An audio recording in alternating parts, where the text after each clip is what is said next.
first challenge is to go through the chakras. And if you think of them as colors and musical notes, 7 notes, C, D, E, F, G, A, B, going from the tail of the spine to the top of the head. Those colors are rainbow in order: red, orange, yellow, green, blue, indigo, violet. And what's interesting, again, is this is consistent through the Indian, Tibetan, Mayan teachings, that it's not an arbitrary system. It's what you observe, and it is light, and it's light passing through an energy prism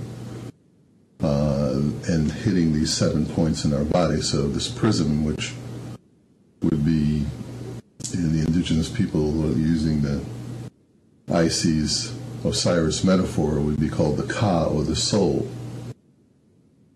And it's a real big missing link in Western teaching. Many people think the soul and the spirit are the same.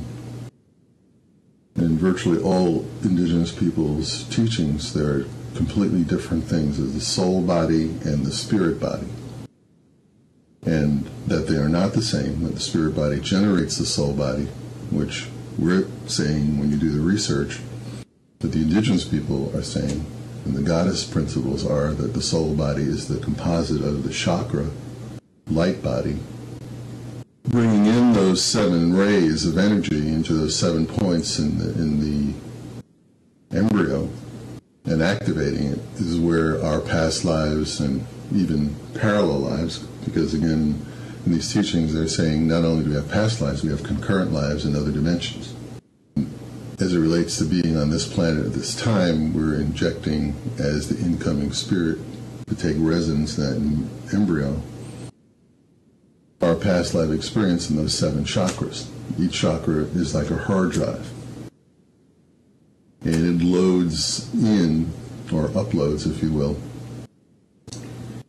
all of the relevant information in terms of each of the functions of the different chakras. And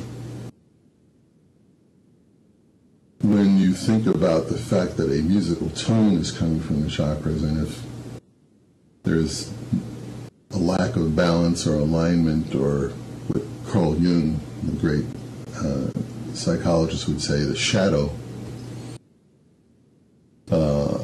is resonant in any of these chakras, which it can be because of either past lives or primarily current lives. If someone is not allowed to speak their truth, or made to feel less than every time they start to speak, then those programs and blockages will lodge in the throat, the 5th chakra, for example. So depending upon what it is and how the psyche is affected, it can be anywhere in the different chakras. And the balancing that we're doing in these workshops is really about self-healing. All of these teachings talk about there is no such thing as the guru. If there is, it's you.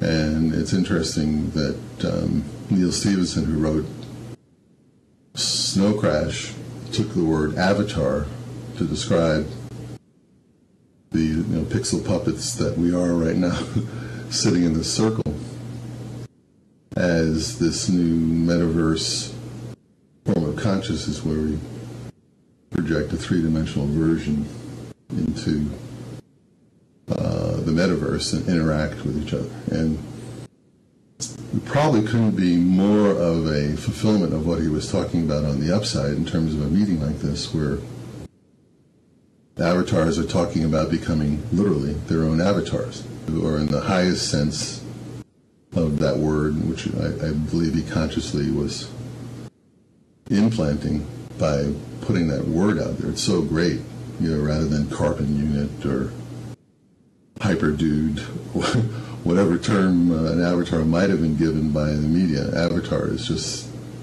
speaks so universally to the ideal scenario.